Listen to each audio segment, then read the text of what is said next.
ஒரே விஷயம் தான் மக்கள்லாம் பேசிக்கிருக்காங்க. அந்த 3i அட்லஸ்னால் என்னையான்னு இருக்காங்க. 3i அட்லஸ்ன்றது வேறு ஒன்றும் கிடையாது. ஒரு விண்வெளி ஆப்ஜெக்ட் நம்ம நோக்கி வந்துக்கிருக்கு. அதாவது சோலார் சிஸ்டம் நோக்கி அதிவேகம் வந்துக்கிருக்குன்னு இருக்காங்க. இது ஏன் இந்த பேர் வச்சாங்கன்னா, 3ன்றது மூணாவது நம்ம கண்டுபிடிச்ச மூணாவது விண்வெளி ஆப்ஜெக்ட்ன்றது இதோடைய பொருள். ஐன்றது இன்டர்ஸ்டெல்லர் ஆப்ஜெக்ட், அதுக்கான ஐன்னு நோட்டேஷன் கொடுத்துருக்காங்க.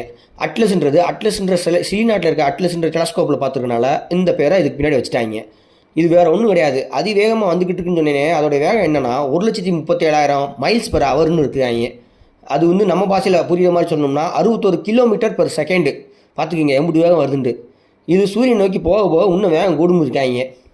இது வந்து நம்மளுக்கு தெரிஞ்ச மூணாவது விண்வெளி ஆப்ஜெக்ட்னு சொல்லியிருந்தேன். இதுக்கு முன்னாடி 2017 அமுவாமான்னு சொல்லி ஃபஸ்ட்டு இன்டர்ஸ்டெல்லர் ஆப்ஜெக்டையும், செகண்டாக பாரிசவுன்னு சொல்லி ஒரு 2019 ஒரு ஆப்ஜெக்டையும் கண்டுபிடிச்சாங்க. இது மூணாவது அந்த லைனில். இதோடைய பாத் எப்படி இருக்கும்னா ஹைப்பர்போலிக் பாத்தாக இருக்குன்னு சொல்லியிருக்காங்க. அதாவது இதோடைய ட்ரெஜெக்டரி ஹைப்பர்போலிக் பாத்தாக இருக்குன்னு இருக்காங்க. அந்த ஹைப்பர்போலிக் பாத்துக்கான வெலாசிட்டி எப்படி இருக்கும்னா, இதோடைய அந்த பொருள் வருதில்ல நம்ம நோக்கி, அந்த பொருளுடைய வெலாசிட்டியும் எஸ்கேப்பிங் வெலாசிட்டியும் மேட்ச் பண்ணி பார்ப்பாங்க. அதாவது இந்த பொருளுடைய வெலாசிட்டி எஸ்கேப்பிங் வெலாசிட்டியை விட கூட இருந்தால் அது வந்து ஹைப்பர்போலிக். இப்போ புரிஞ்சிச்சுங்களா? அப்போனா இதுக்கு என்ன அர்த்தம்னா, புரிகிற மாதிரி சொல்லணும்னா, எந்த ஒரு ஈர்ப்பு சக்தியும் இதை கட்டுப்படுத்த முடியாது. அம்புட்டு வேகமாக வந்துருக்குன்னு அர்த்தம். சரிங்களா?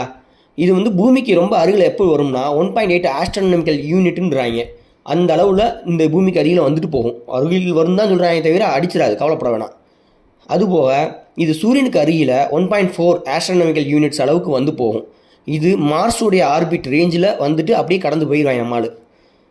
இதை பற்றி இஸ்ரேலிய அமெரிக்கன் ஹார்வர்ட் ஃபிசிசிஸ்ட் என்ன சொல்கிறா அப்படின்னா, அந்த ஆள் பேர் என்னன்னு சொல்லணும்னா டாக்டர் ஏவி லோபு. இதோட ட்ரெஜெக்டரி வந்து 0.005 அந்த அளவுக்கு தான் இருக்குன்றாங்க. நம்ம பூமியை கடந்து போகிறதுக்கான சுற்றோட்ட பாதையே இவ்வளோ தான் இருக்கும். அதனால் இது வந்து கவலைப்பட தேவையில்லை. அதுபோக அக்டோபர் 29, 30 அப்போ செவ்வாய் கிரகத்தின் சுற்றுவட்ட பாதையில் சென்று அப்படியே பின்னாடி போயிரும் இருக்காங்க சூரியனை நோக்கி. அதனால் இதை பற்றி நம்ம கவலைப்பட தேவையே இல்லை. அதுபோக டாக்டர் டேரல் ஸ்லீகன்மேன் என்ற ஒரு மிச்சிகன் ஸ்டேட் யூனிவர்சிட்டி அவர் என்ன சொல்கிறாப்புனா, இது வந்து முழுக்க முழுக்க வானிச்சதுக்கான நடவடிக்கையே கொண்டிருக்கு. அதனால் இதை பற்றி கவலைப்பட தேவையில்லை. இது வந்து ஒரு ஸ்பேஸ் ஆப்ஜெக்ட் தான். அதனால் ஸ்பேஸ் ஷிப்பு கிடையாதுன்னு ஒரு ஒரு குண்டு புதுக்கி போடாமல் இருந்தாப்புல நம்மால். அதுபோக நம்ம வச்சுருக்க தொலைநோக்கியாக இருக்குல்ல, ஜெமினி நார்த் டெலஸ்கோப்பு இருந்தாலும் சரி, ஹப்பிள் டெலஸ்கோப்பும் சரி, இது எப்படி படம் பிடிச்சிருக்குன்னா, அதை சுற்றி ஒரு ஃபஸ்ஸி க்ளவுடு கேஸஸ் இருக்குது, டஸ்ட்டுலாம் சுற்றி இருக்குது. ஸோ தட் இது ஒரு காமெட் தான்.